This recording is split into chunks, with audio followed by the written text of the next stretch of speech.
नमस्कार मित्रांनो, स्वागत आहे पुन्हा एकदा आपल्या सर्वांचं कथा हॉलिवूडची या मराठी यूट्यूब चॅनलमध्ये. आणि मित्रांनो, आपण या चॅनलवर हॉलिवूडच्या मूवीजचे रिव्ह्यू देतो आणि ते पण विदाऊट स्पॉइलर. तर मित्रांनो, गेल्याच आठवड्यात मी अवतार वे ऑफ वॉटर, जो अवतार मूवीचा सेकंड पार्ट आहे, तो बघितला आणि खरोखर तो एक अभूतपूर्व असा अनुभव होता. म्हणजे अवतार वे ऑफ वॉटर हा 2022 साली थिएटरमध्ये रिलीज झाला होता आणि आता त्याचा पुन्हा एक वीकसाठी रिलीज केला होता.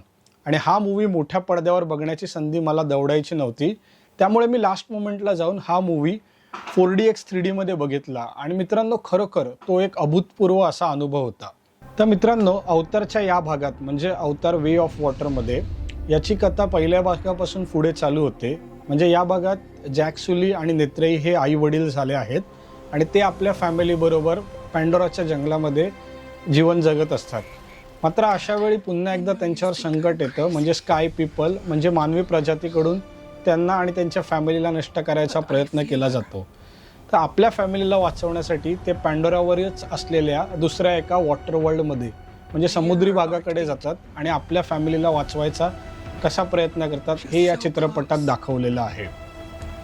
मित्रांनो, या चित्रपटाची महत्त्वाची खासियत म्हणजे या चित्रपटाचे व्हिज्युअल्स. म्हणजे मराठीत एक शब्दप्रयोग आहे, डोळ्यांचे पारणे फिटणे. तर हा शब्दप्रयोग जर खरोखर आपल्याला बघायचा असेल तर अवतार हा मूवी बघायला हवा. म्हणजे या भागात त्यांनी दाखवलेलं पॅन्डोरावरचं जंगल, समुद्री जीवन, समुद्रातले मासे, तसेच अनेक व्हिज्युअल ग्रहणांचे वगैरे जे सीन आहेत ते बघून लिटरली आपल्या डोळ्यांचे पारणे फिटते. म्हणजे अवतार वे ऑफ वॉटरच्या सुरुवातीच्या काही भागात पॅन्डोरावरचं जंगल पुन्हा एकदा दाखवलं आहे. म्हणजे 2009 साली ज्यांना अवतारचा पहिला भाग थिएटरमध्ये बघायला आला नसेल त्याच लोकांसाठी हे जंगल पुन्हा एकदा 3D मध्ये बघणं हा एक फार अभूतपूर्व असा अनुभव आहे. नंतर जसजसं आपण पुढे जातो आणि जॅक सुली आणि त्याची फॅमिली वॉटर वर्ल्डमध्ये जाते, त्यावेळेला समुद्राच्या खाली असलेले मासे, समुद्रातले छोटे मासे, मोठे मासे, समुद्रातलं जीवन, तिकडच्या असलेले दगड, काही खडक, हे अशा प्रकारे दाखवलेलं आहे.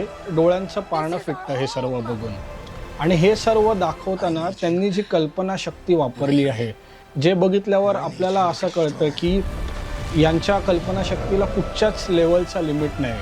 आणि हे सर्व मोठ्या पडद्यावर बघणं हा एक अविस्मरणीय असा अनुभव आहे.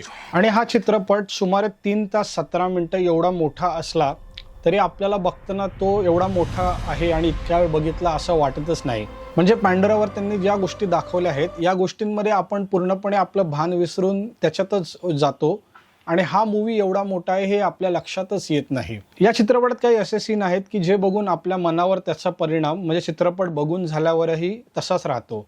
म्हणजे उदाहरणार्थ एक सीन आहे की ज्या सीनमध्ये एका मोठ्या माशाला पकडण्यासाठी माणसं कोणत्या प्रकारचा प्रयत्न करतात, यावरून आपल्या स्वार्थासाठी मनुष्य प्राणी हा कुठच्या थराला जाऊ शकतो हे दिसतं.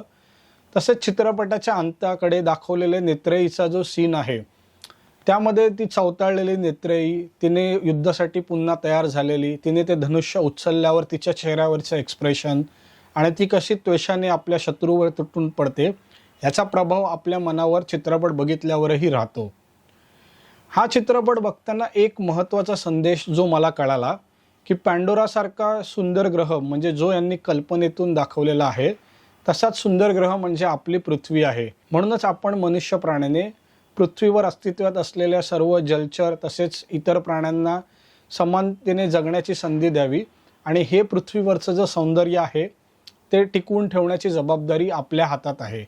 म्हणजे आपण आपल्या स्वार्थासाठी या पृथ्वीचा ऱ्हास करणं योग्य नाही, हा संदेश आपल्याला या चित्रपटातून नकळत मिळतो. म्हणजे मी स्वतः तरी पर्सनली हा संदेश या चित्रपटातून घेतला आहे. टेक्निकली हा मूवी खूप रिच आहे. म्हणजे आपण बोलायला गेलं तर हा मूवी काळाच्या काही वर्ष पुढे आहे. म्हणजे या चित्रपटातले जे काही सीन आहेत आणि जे वॉटरच्या अंडर वॉटर असे सीन आहेत, तर हे सीन बघताना स्पेशली 3D मध्ये आपण जेव्हा हे सीन बघतो त्यावेळेला सिनेमाचा जो फ्रेम रेट असतो 24 फ्रेम पर सेकंड, त्या फ्रेम रेटमध्ये जर आपण 3D मध्ये बघितलं तर कदाचित आपल्या डोळ्यांवर याचा ताण पडू शकतो. हा ताण कमी करण्यासाठी यातले काही सीन म्हणजे जे फास्ट पेसिंग असे सीन आहेत हे 40 FPS वर शूट केले आहेत, जेणेकरून 3D मध्ये बघताना डोळ्यावर आपल्याला या सीनचा ताण पडत नाही. तसेच हा चित्रपट पूर्णपणे CGI मध्ये नाही आहे. यामध्ये कलाकारांनी अभिनय करून त्यांच्या चेहऱ्यावरचे काही पॉइंट कॅप्चर करून पुढे ते CGI मध्ये कन्वर्ट केलेले आहेत. त्यामुळेच अवतार वे ऑफ वॉटर शूट करताना त्यांच्यासमोर एक मोठं चॅलेंज होतं की पाण्याच्या खालचे सीन कसे शूट करायचे. पाण्याच्या खालचे सीन शूट करताना जर ऑक्सिजन मास्क वापरला असता तर त्यांना ते सीन अतिशय योग्य प्रकारे शूट करता आले नसते. म्हणजे पाण्यातून जे ऑक्सिजनचे बुडबुडे येतात त्यामुळे कलाकारांच्या चेहऱ्यावरचे एक्सप्रेशन क्लिअरली आपल्याला शूट करायला आले नसते.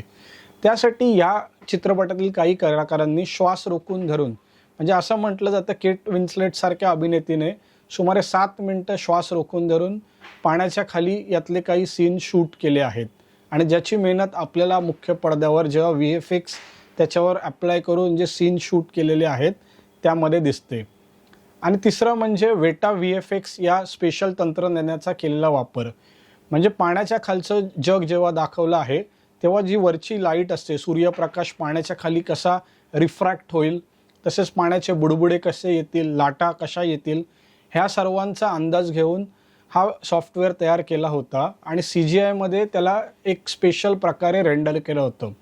म्हणजे याचा एक एक सीन रेंडर करायला काही वेळेला तासनतास गेलेले आहेत. अशा रीतीने उच्च प्रतीच्या तंत्रज्ञानाचा उपयोग आपल्याला या चित्रपटात बघायला मिळतो. आणि मित्रांनो, मी स्वतःला खूप लकी समजतो की मी बाय मिस्टेकली हा मूवी 4DX 3D मध्ये बघितला. 4DX हे एक असं तंत्रज्ञान आहे की ज्यामध्ये जेव्हा पडद्यावर ॲक्शन होत असते त्यावेळेला तुमच्या सीट हलतात. एखादा पाण्याचा किंवा पावसाचा सीन असेल तर पाण्याचा वर्षाव आपल्यावर होतो. तसेच एखाद्या गोष्टीचा वास येत असेल तर तोही आपल्याला कळतो. तसेच पडद्यावर एखादी फाईट होत असेल तर तिकडून येणारा प्रकाश आपल्या चेहऱ्यावर पडतो. आणि मी हा मूवी 4DX 3D मध्ये जेव्हा बघितला तेव्हा नावी पीपलच्या फाईटचे जे सीन होते, म्हणजे पॅन्डोरावर ज्या गोष्टी घडत होत्या किंवा पाण्यात जे काही चेस चालू होते ते 4DX 3D मध्ये मला अनुभव करायला आले. आणि खरोखर हा कधीही न विसरण्यासारखा एक असा अनुभव आहे.